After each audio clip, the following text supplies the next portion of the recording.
तो दोस्तों स्वागत है आपका day 19 of our daily PYQ research program में जिसमें हम प्रीवियस ईयर क्वेश्चंस को एनालाइज करते हैं यूपीएससी के ना सिर्फ एनालाइज करते हैं बल्कि उस पे रिसर्च करते हैं क्योंकि हमें पता है कि we are mature aspirants and the best source of preparation and best source of practice for UPSC is your PYQs क्योंकि यूपीएससी डायरेक्टली उन्हें रिपीट कर रहा होता है। इस साल जो पीवाईक्यू में ऑप्शन में है अगले साल वो क्वेश्चन में बनेगा, वो कैसे मैं यहाँ पे आपको प्रूव करने वाला हूँ। राइट, तो ये डेली हमारा इनिशिएटिव है, आप ज्वाइन कर सकते हैं। डे 19 ये हमारा 150 डेज हार्ड चैलेंज है जिसमें हम यूपीएससी के जो ट्रैप गेम्स है उनको आइडेंटिफाई करने का ये हमारा एक इनिशिएटिव है। डेली आप ज्वाइन कर सकते हैं by subscribing to this channel and hitting the bell icon. Question को पढ़िए। क्वेश्चन कह रहा है रीसर्कुलेटिंग एक्वाकल्चर सिस्टम में रोल ऑफ बायोफिल्टर को बताइए। भाई ये जो रीसर्कुलेटिंग एक्वाकल्चर सिस्टम है डायरेक्टली क्लास से रिपीट हुआ है। यहाँ देखिए ऑलरेडी हमने बायोफ्लॉक टेक्नोलॉजी को कवर किया हुआ है। मैंने अपना फेस यहाँ पे ठीक है एक तरीके से छुपाने की कोशिश की हुई है, हाइड करने की कोशिश की है क्योंकि those who are connected with me who know me they know me through Unacademy. मैं अनअकैडमी पे पढ़ाता हूँ, डेली लाइव लेक्चर आते हैं और मैं अभी नहीं चाहता कि यूट्यूब पे अपने आप को डिस्क्लोज करूं। राइट, आइडेंटिटी इश्यूज एक्सेट्रा, मैं अभी इस चीज के लिए रेडी नहीं हूँ। पिछले लेक्चर में भी मैंने इसी तरीके से हाइड करके रखा हुआ है अपना फेस, तो आप जाकर के इन लेक्चर्स को देख भी सकते हैं डायरेक्टली वहां से। साइंस एंड टेक के राइट 13 में से 9 क्वेश्चन डायरेक्टली वहां से आप लगा सकते हैं। ऐसे सिर्फ 10 घंटे का ये सेशन थे और वहां से ये डायरेक्टली रिपीट हुआ है। यहाँ देखिए हमने सब चीजें पढ़ी हुई है कि बायोफ्लॉक टेक्नोलॉजी ही वो रीसर्कुलेटिंग एक्वाकल्चर सिस्टम है जिसमें आप पानी को रीसर्कुलेट कर रहे होते हैं। ठीक है, और ये जो बायो फिल्टर्स हैं, ये जो बायो फिल्टर्स यहाँ पे लिखे हुए हैं जो कि प्लैंकटन वगैरह हो गए, ठीक है, आपके bacteria etcetera, different different nitrifying denitrifying bacteria है, इनका रोल बेसिकली क्या होता है, ये सब चीजें हमने इसमें ऑलरेडी कवर किया हुआ है। अगेन मैं आपको ये भी बताऊंगा, एक मिथ मैं यहाँ पे बस्ट करूंगा कि क्यों आपको जो है कोचिंग के आंसर्स पे इतना ज्यादा रिलाय नहीं करना है, क्योंकि इस क्वेश्चन का आंसर अकॉर्डिंग टू मी सारी कोचिंग्स ने गलत दिया हुआ है। देखो क्वेश्चन कह रहा है कि biofilters provide waste treatment by removing uneaten fish feed. Statement को स्टैंड बाय मोड में रखो। Biofilters convert ammonia present in fish water to nitrate. ये बिल्कुल सही बात है कि बायोफिल्टर स्पेशली जो आपके नाइट्रीफाइंग बैक्टीरियाज रहते हैं, ये अमोनियाज को नाइट्रेट में कन्वर्ट कर देते हैं। राइट, एक ऐसे नाइट्रेट को जिसे फिर बाद में राइट इसी सिस्टम में प्लैंक्टॉन्स वगैरह इसे ठीक है जो फाइटोप्लैंक्टन जिसमें जो है ग्रो करेंगे वो फाइटोप्लैंक्टन उस नाइट्रेट को फिर डायरेक्टली कंज्यूम कर सकते हैं। राइट, और फिर उसी फाइटोप्लैंक्टन को फिर आपकी फिश खाएगी। तो एक तरीके से रीसर्कुलेट, ठीक है, रीसर्कुलेट करने की यहाँ पे कोशिश की जा रही है, रिसाइकल करने की कोशिश की जा रही होती है इसमें। ठीक है, कि भैया फिश का जो स्लज है, राइट, फिश का जो एक्सक्रीटा है, उसी एक्सक्रीटा को इन्हें कैसे खिलवाया जाए, ये जो बाहर निकाल रहे हैं उसी चीज को इन्हें खिलवाना की कोशिश की जा रही है ताकि आप इसमें एडिटिव कम कर सकें। आपके जो एडिशन है, राइट, फॉर एग्जांपल आप इसमें फूड वगैरह डाल रहे हैं, इनका अपना फूड इसमें प्रिपेयर हो सके, ये एक ऐसी टेक्नोलॉजी होती है बायोफ्लॉक टेक्नोलॉजी। राइट, इसमें ये पूरी टेक्नोलॉजी है। स्टेटमेंट 2 इज एब्सोल्युटली करेक्ट और स्टेटमेंट 3 में भी कोई डिस्प्यूट नहीं है क्योंकि ये अलग एब्सोल्युटली इनकरेक्ट है। बायोफिल्टर्स एक्चुअल में फॉस्फोरस के अमाउंट को इसमें डिक्रीज करते हैं। Right, they do not increase phosphorus, क्योंकि फॉस्फोरस अगर इंक्रीज हो गया तो वो पानी आपका टॉक्सिक हो जाएगा। ठीक है, फॉर एग्जांपल उसमें एल्गल ब्लूम आना शुरू हो जाएगा। भाई फॉस्फोरस एक ऐसा न्यूट्रिएंट है जिसमें कि ठीक है जो जो कि उस चीज को टॉक्सिक वहां पे बना देगा। तो फास्फोरस को अगर आपने मछलियों को जिंदा रखना है, सस्टेन करना है, फास्फोरस को आपको हटवाना पड़ेगा। और फास्फोरस यूपीएससी का एक फेवरेट टॉपिक रह रहा है क्योंकि 2020 के प्री में उन्होंने क्वेश्चन एक पूछा कि आपके जो फर्टिगेशन की टेक्निक है, क्या फर्टिगेशन की टेक्निक आपके फॉस्फेट मिनरल्स को डिलीवर करने में सही, ठीक है, इसमें इसमें कारगर है या नहीं। बिल्कुल गलत बात है। फॉस्फेट मिनरल्स को फर्टिगेशन के थ्रू या फिर पानी में, ठीक है, इरिगेशन वाले पानी में फॉस्फेट मिनरल को डिसॉल्व करके आप उसे माइक्रो इरिगेशन टेक्निक्स जैसे आप ड्रिप सिस्टम या स्प्रिंकलर सिस्टम कहते हैं उसके थ्रू आप उसे डिलीवर नॉर्मली नहीं कर पाएंगे क्योंकि ये अच्छे से घुलता नहीं है पानी में। समझ रहे हो? तो ये फास्फोरस पे इन्होंने अच्छा क्वेश्चन पूछा और फिर 2021 में इन्होंने क्वेश्चन पूछ लिया कि इनमें से कौन सा वो साइकिल है जो कि सबसे ज्यादा रॉक साइकिल पे बेस्ड है। ठीक है, न्यूट्रिएंट साइकिल्स दो तरीके के होते हैं, एक आपके होता है अ, जो कि आपका एयर बेस्ड रहता है, राइट, जो कि गैसियस साइकिल रहता है, एक होता है आपका रॉक साइकिल। तो उसमें फॉस्फोरस साइकिल भी एक ऑप्शन था, phosphorus cycle is a rock cycle, right. इसमें नॉर्मली रॉक से फॉस्फोरस निकलता है और फिर बाद में जाकर के ये रॉक ही बन जाता है। कार्बन साइकिल आपका गैसियस साइकिल होता है कि आपने एटमॉस्फेयर से कार्बन को ट्रैप किया और फिर आपका जो सला गड़ा अमाउंट है वहां से कार्बन डाइऑक्साइड मीथेन वगैरह एमिट होकर के आपके एटमॉस्फेयर में चला गया, तो ये गैसियस साइकिल होगा। फॉस्फोरस का साइकिल, फॉस्फेट का cycle, it is a rock cycle. तो फॉस्फोरस में ये बार बार क्वेश्चन पूछ रहे हैं, ये तो आपका रॉन्ग स्टेटमेंट होगी, राइट। लेकिन ये फर्स्ट स्टेटमेंट पे बहुत ज्यादा डिस्प्यूट है, क्योंकि मोस्ट ऑफ द कोचिंग्स ये इसका आंसर ए बता रही है और मोस्ट ऑफ द कोचिंग कह रही है कि स्टेटमेंट वन इनकरेक्ट है, क्योंकि अकॉर्डिंग टू देम जो आपका, ठीक है, जो अनईटन फूड मटेरियल होता है, ये अनईटन फूड मटेरियल जो है माइक्रो ऑर्गेनिज्म के ग्रोथ के लिए और एल्गी की ग्रोथ के लिए बिल्कुल, ठीक है, ये उसके लिए कंडक्टिव नहीं होता है, कंड्यूसिव नहीं होता है। यहाँ तक इनकी बात सही है कि जो अनईटन फूड मटेरियल है, अगर ये वहां पे ज्यादा बना रहेगा तो पानी में पोल्यूशन कॉज करेगा और हो सकता है कि आपकी एल्गी या फाइटोप्लैंक्टन इस पूरे सिस्टम में ग्रो ना कर पाए, और जो फाइटोप्लैंक्टन की फिश को खाने हैं, ठीक है, जो फाइटोप्लैंक्टन फिश को बाद में खाने हैं, यहाँ तक इनकी स्टेटमेंट ये सही जा रही है। लेकिन गुरु, जो बायोफिल्टर्स है वो जरूरी नहीं है कि सिर्फ एल्गी हो, ठीक है। बहुत सारे बायोफिल्टर्स ऐसे होते हैं जो नाइट्रीफाइंग बैक्टीरिया होते हैं, एजोटोबैक्टर, एनाबेना एटसेट्रा, ठीक है। ये सब चीजें आप पोल्यूटेड वाटर में ग्रो करवा सकते हैं, है ना। और इनके अकॉर्डिंग दीज आर रिमूव्ड, ठीक है, थ्रू अ फिजिकल सिस्टम। ऐसे ही ये देखो, टेक्स्ट बुक का भी यहाँ पे इन्होंने स्टेटमेंट वन को इनकरेक्ट बताया हुआ है। लेकिन गुरु, हम तो करते हैं रिसर्च, और ये रिसर्च गेट की रिसर्च है। ये कहती है कि with in the fish system the ammonia precursor, ठीक है, अमोनिया जो है, ammonia precursor primarily comes from fish excreta and uneaten decaying food. Uneaten decaying food. Ammonia is first converted into nitrite by ammonia oxidizing bacteria in a biofilter. समझ रहे हो, biofilter में ammonia को oxidise करने वाला bacteria होता है। ये अमोनिया निकल कहां से रहा है, जो अनईटन डिकेइंग फूड होता है, जो फिश ने खाना नहीं खाया हुआ है, वो उसका जब डिके हो रहा होता है तो उससे अमोनिया निकलता है और उस अमोनिया को बाद में डिग्रेड करता है बायोफिल्टर। उस बायोफिल्टर में ऐसे कुछ बैक्टीरिया रहते हैं जो आपने नाम सुने भी होंगे, नाइट्रोसोमोनास, नाइट्रोस्पाइरा, नाइट्रोकोकस, ठीक है। ये अगर आपके प्रीलिम्स में आए तो ये कुछ ऐसे बैक्टीरिया होते हैं जो नाइट्रिफिकेशन करते हैं अमोनिया को, जो जो ऑक्सीडाइज करके ये उसे नाइट्राइट में बदल देते हैं, राइट।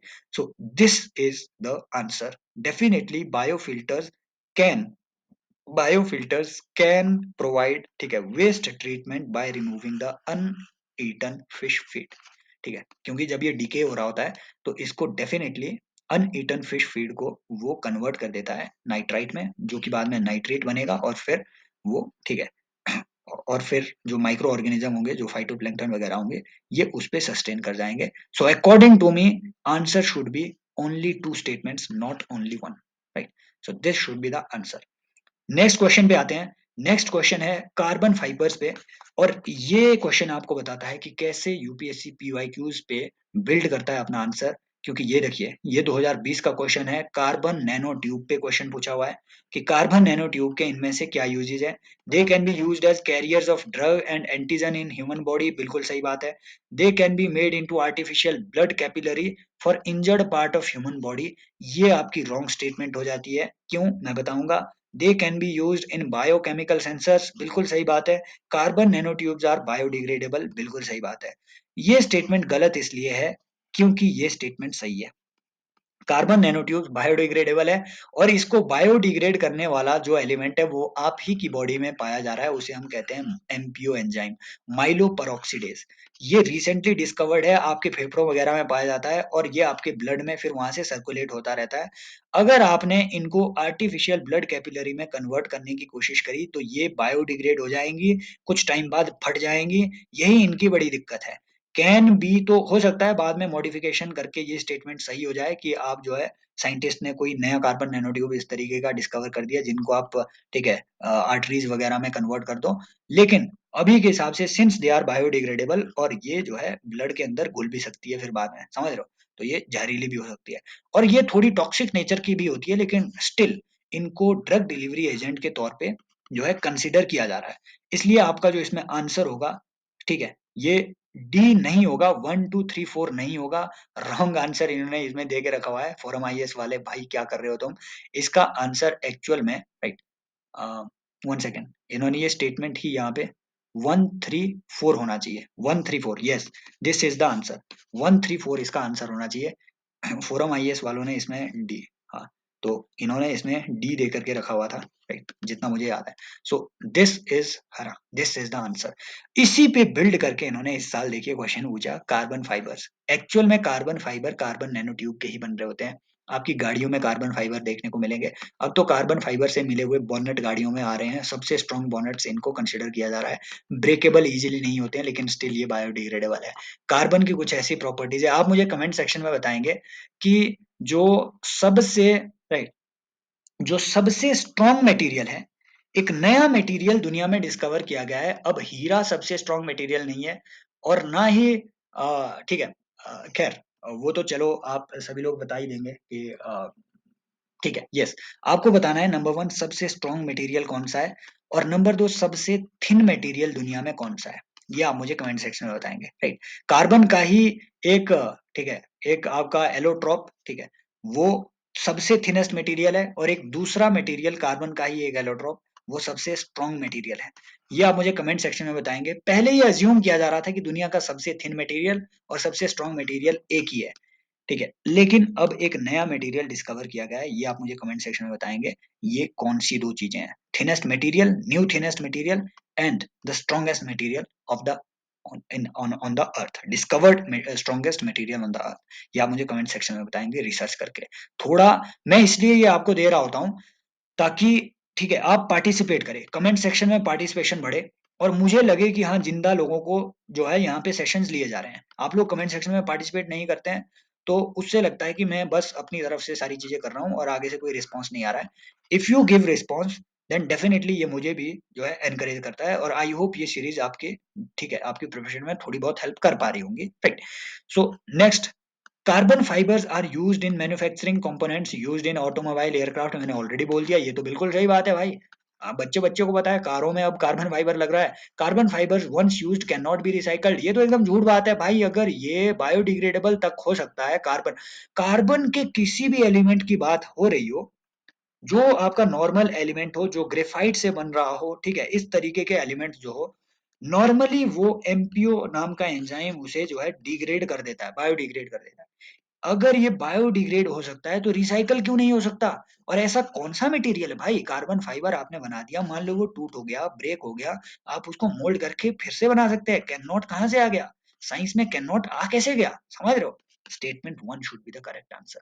इसी तरीके से वो आपसे क्वेश्चन पूछ रहे हैं। अगली बार अगर नैनो मिसाइल्स का क्वेश्चन पूछ ले यहीं पे बिल्ड करके कि कार्बन नैनो ट्यूब क्या ये ड्रग डिलीवरी के लिए यूज किए जा सकते हैं, यस, इसी स्टेटमेंट से अगली बार अगर वो नैनो मिसाइल्स का आपसे नाम पूछ ले तो नैनो मिसाइल्स आर बेसिकली कुछ नहीं, ग्लोबुलर स्ट्रक्चर्स रहते हैं, कुछ ऐसे एलिमेंट के जिसका आउटर जो ये आउटर सरफेस है ये हाइड्रोफिलिक रहता है और इनर जो इनका सरफेस है ये हाइड्रोफोबिक रहता है। तो इसकी वजह से क्या होता है, हाइड्रोफोबिक मतलब पानी से दूर जाने की, अंदर से ये पानी से दूर जाने की कोशिश करेगा और बाहर जो ये पानी से चिपके रहेगा, समझ रहे हो? इसकी वजह से क्या होता है, एक ग्लोब लाइक यहाँ पे स्ट्रक्चर खड़ा हो जाता है जिसमें अंदर एक स्पेस बन सकता है। इस स्पेस में ये बिल्कुल वैसे है जैसे साबुन में झाग बनती है, समझ रहे हो कि इसका बाहर वाला सरफेस पानी के साथ कनेक्टेड रहेगा, अंदर वाला सरफेस पानी से दूर जाने की कोशिश करेगा और इसकी वजह से बीच में एक गैसियस एक तरीके से एक खाली स्पेस बन जाएगा। इसमें आप ड्रग की डिलीवरी करवा सकते हो इसके थ्रू, राइट। इसमें आप ड्रग रख सकते हो और इस पूरे जो ये जो नैनो मिसाइल्स हैं इसको आप किसी भी तरीके से टारगेटेड ड्रग डिलीवरी सिस्टम्स में जो है यूज कर सकते हैं। वो कैसे? फॉर एग्जाम्पल आप राइट, आप इस नैनो मिसाइल्स को कुछ ऐसे मटेरियल से बना सकते हैं जो जो कुछ ऐसे मटेरियल के साथ इंटरेक्ट करके एकदम फट जाए जो कैंसर सेल से निकल रहा हो। जहां भी कैंसर सेल आपकी पाई जाएगी वहां से डेफिनेटली कुछ कुछ चीजें जो है एक्सक्रीट हो रही होती है, राइट। कुछ एक वहां से एक्सक्रीशन जरूर हो रही होती है, लिक्विड की एक्सक्रीशन हो रही होती है, क्योंकि डीके हो रही होती है आपकी जो भी कैंसर सेल्स रहती है, राइट। उनका जब डीके हो रहा होता है तो वहां से कुछ लिक्विड मटेरियल एक्सक्रीट हो रहा होता है। जब ये एक्सक्रीट होकर के नैनो मिसल्स के संपर्क में आएगा तो नैनो मिसल्स का ये जो मटेरियल है ये इसके साथ एक साइड से घुल जाएगा और वहां से ड्रग आपकी बाहर निकल जाएगी, मतलब ये नैनो मिसल आपका फट भी जाएगा। और दूसरी बात, आप जो है नैनो मिसल को किसी भी आरएनए, ठीक है, आरएनए गाइडेड नैनो मिसल्स भी आप क्रिएट कर सकते हैं। फॉर एग्जांपल आप एक आरएनए कोडिंग कर सकते हैं, एक ऐसा आरएनए बना देंगे जो कि आपका नैनो मिसल के साथ जो है आपका कनेक्टेड हो, और ये नैनो मिसल को कैरी करेगा एक टारगेटेड लोकेशन के लिए। आरएनए में वो कोडिंग रखी होगी कि हाँ आपको इस जगह पे जाना है, ऐसी सेल अगर आपको कहीं मिलेगी तो ये नैनो मिसल आपको उसके पास ले जानी है और वहां पे ये खुद फट जाएगी और अंदर से दवाई बाहर आ जाएगी। टारगेटेड ड्रग डिलीवरी की बात हो तो नैनो मिसल्स अगर क्वेश्चन आ जाए तो यहाँ से अच्छा क्वेश्चन आपका बन सकता है। ये एक बहुत कॉन्सेप्चुअल क्वेश्चन है, अगेन बहुत इंपॉर्टेंट कॉन्सेप्ट है, यहाँ पे हम डिस्कस करेंगे। क्वेश्चन कह रहा है कि इनमें से एक्सिलरेरो, ठीक है, एक्सिलरेरोमीटर जो कि एक्सिलरेशन को जो है मेजर करता है, इनमें से किन किन चीजों में यूज हो सकता है? कार के क्रैश या कोलिजन को मेजर करने के लिए, जिससे कि आप जो है एयर बैग्स को डिप्लॉय कर सकें। रिसेंट जो ठीक है आपके ministry of road transport, highway and road transportation है, उनकी जो रेगुलेशन है, उन्होंने एयर बैग्स को मैंडेटरी कर दिया हुआ है जितनी भी नई कारें बन रही है, राइट। तो एयर बैग के डिप्लॉयमेंट से रिलेटेड उन्होंने बहुत प्रैक्टिकल क्वेश्चन पूछ लिया। दूसरा कि detection of accidental free fall of laptop towards the ground, जिससे कि इमीडिएट टर्निंग ऑफ हो जाए आपकी हार्ड ड्राइव की और हार्ड ड्राइव आपकी बच जाए। तीसरा, detection of tilt of smartphone which results in rotation of display between the portrait and landscape mode. देखो ये दो स्टेटमेंट्स आप लॉजिकली, अगर आपको पता भी नहीं होगा कि एक्सेलेरोमीटर का यूज क्या इसके लिए हो रहा है गाड़ियों में या नहीं, डेफिनेटली इन चीजों को आप जो है लॉजिकली, ठीक है, इन इन स्टेटमेंट्स को लॉजिकली करेक्ट मान सकते हो। व्हाई? बिकॉज एक्सेलेरोमीटर कर क्या रहा है? एक्सेलरेशन को मेजर कर रहा है। Acceleration is what? It is a difference, it is a basically difference between the velocity. Velocity जब आपकी एकदम से एक्सपोनेंशियली राइज हो जाए उसे हम कहते हैं एक्सेलरेशन, कि कितना एक्सेलरेट हुई आपकी वेलोसिटी, ठीक है, आपका वेग कितना एक्सेलरेट हुआ, दैट इज योर एक्सेलरेशन। अब भाई अगर कार का क्रैश होगा या कोलिजन होगा तो वेलोसिटी में एकदम रैपिड फॉल या रैपिड इंक्रीज होता है उस वक्त, डेफिनेटली, और उसी चीज को सेंस करके एयरबैग्स वहां डिप्लॉय किए जा सकते हैं, सही बात है।